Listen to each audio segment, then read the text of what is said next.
Hey guys, welcome back. So today I wanted to talk all things composting because it's definitely one of my most asked questions. So you can start a compost pile at any time, but honestly, fall, you have a surplus of everything you need to get started. So fall is actually one of the best times to get started. One thing to know is you need carbon and nitrogen materials. So your carbon material is going to be things like dead leaves, brown paper, any type of dead plant. Anything that's typically brown is typically your carbon matter. Anything nitrogen related is going to be green. So think of your plants coming out of the garden, grass clippings, and like food scraps. The key to having a successful compost pile is to maintain a balance of both. But I want to just state this, do not overthink this. Nature kind of does this in its own sense. So think of like a forest floor. You're going to have those materials kind of just stack over each other throughout the natural cycles of the year, right? One thing I typically do is I don't really stress it out.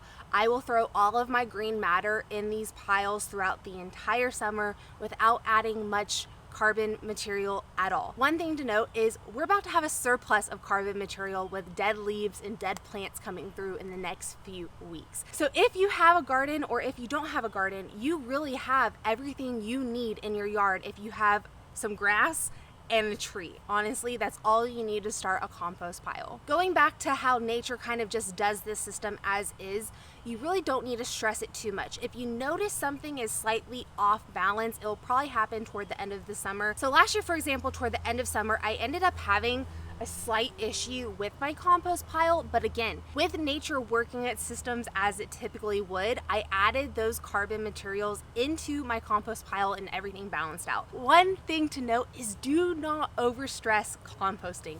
It's one of the simplest things you can do and is honestly one of the best things you can do. So just do it. Really, it's not rocket science, even though it seems so confusing. If you look it up, honestly, just think simple and it will probably be okay. So one thing to know about decomposition in a compost pile is the more you already break down that material before throwing it in, the faster it will break down in the compost pile. So this time of year, typically you have decorative pumpkins. You don't eat these pumpkins, you typically carve them, and then you typically probably throw them in the trash.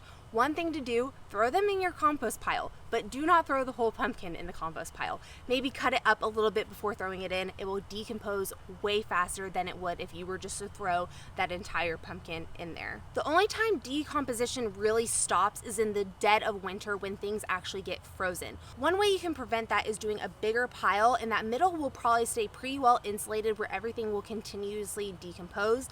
But you can also add a black tarp over it if you are in a really cold area. That way the compost is completely ready to go by the time your spring garden is ready, or just add a surplus of leaves or like grass clippings on the top, and that will also help insulate your pile. But honestly, you don't really have to overthink it. This pile here I had ready to go for this spring, and honestly, I really didn't do too much to it other than, again, just throw the stuff at it and call it a day. The crazy thing about composting is this is naturally how things were done before the world of landfills.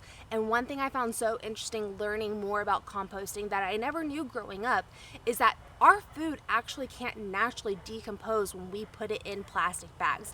All of that good material is simply going to complete waste because it can't break down the way it's supposed to break down, which is very unfortunate because we really do need to keep our soil healthy to make sure that we have an abundance of food. I am completely stunned on how much food scraps come out of my kitchen in just a week's time. And that's just food scraps. That's not even the stuff I pull out of my garden. That's not the leaves, the grass clippings, any of that. Honestly, these piles just fill up so fast. And it blows my mind that for like 26 years of my life, I never did any composting. All of that food I threw away just went to waste. So one thing I don't throw in my pile is meat and cheese. You will see that's pretty standard across the board. You will find some composters out there that do your own research on that. I personally have already had a few possums in this backyard, so I don't want to add any more scent that they could get. Meat and stuff like that really does attract even more, and I believe it also takes longer to break down, and it could also mess up the balance of those nitrogen and carbon materials, but there's plenty of people that do compost those things as well. So honestly, do your research, but really, other than that, everything else in my house and in my garden goes into these piles. And The way things break down blows my mind. This pile here is from last year. This was pretty much everything that came out of my garden, all my food scraps last year, and you see how small that is. That is not a large batch of soil whatsoever. This is kind of my middle ground right now. You can see that there are some green materials right now. I also have some old soil you can see kind of sprinkled in. I just took out all that soil from my old garden beds, and I had 2 garden beds that were about 4 years old. So that soil from those beds, we actually threw in here to help regenerate and also add more nutrients to that soil again, which is also a really good thing to do if you have some old soil or even a dead house plant. So if you have a dead house plant that was in a pot and you're just going to throw away that soil, throw it in your compost pile. That can be regenerated into even better soil. So another thing you may not have thought of when it comes to things you can throw into your compost pile, if you have a dog, you can throw their poop in the compost pile. Any chickens you have, you can throw in the compost. You don't want to throw the chickens in the compost pile, but you can throw their manure in the compost pile. Manure is a great addition to any compost pile. Again, you don't need to overthink it. When it comes to all of these fall leaves that we are about to get, we are probably going to have a few extra bags that we stock up. That way we can supplement through the season next year, but I really don't overthink it.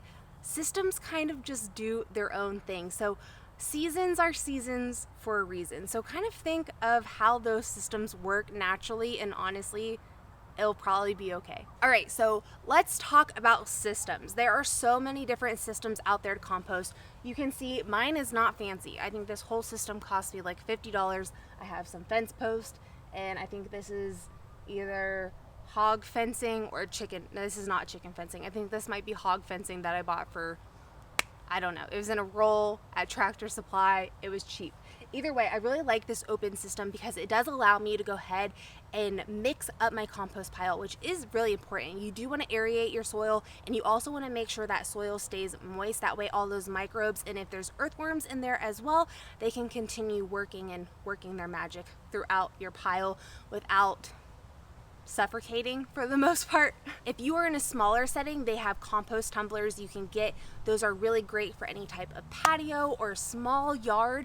They just turn really easy. You can find them all over the place. I always see them on Facebook Marketplace used, pretty good pricing. Typically you can find a new one for like 50 to like $100 on Amazon. Or if you don't want a full-blown compost system, there's worm systems where you will have a full-blown worm farm that's like yay big, and it will just break down all of your food scraps. So say you don't have a garden, you're not really interested, but you are interested in composting, a worm farm is absolutely amazing.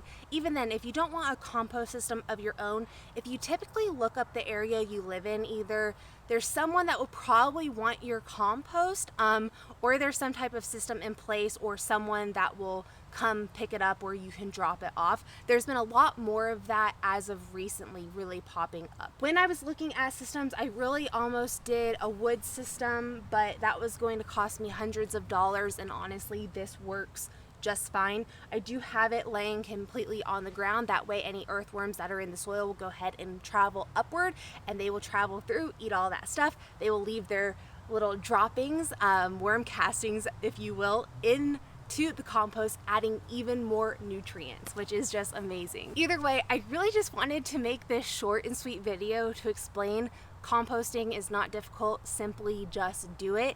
And the time to do it is kind of now if you want to get started, because fall, again, you have a surplus of those carbon and nitrogen materials in your garden or in just your yard. Again, grass and leaves. That's typically all you really need to get started, and everything else is just kind of an addition. But I hope this kind of explained some things to you guys a little bit easier and a little bit more straightforward.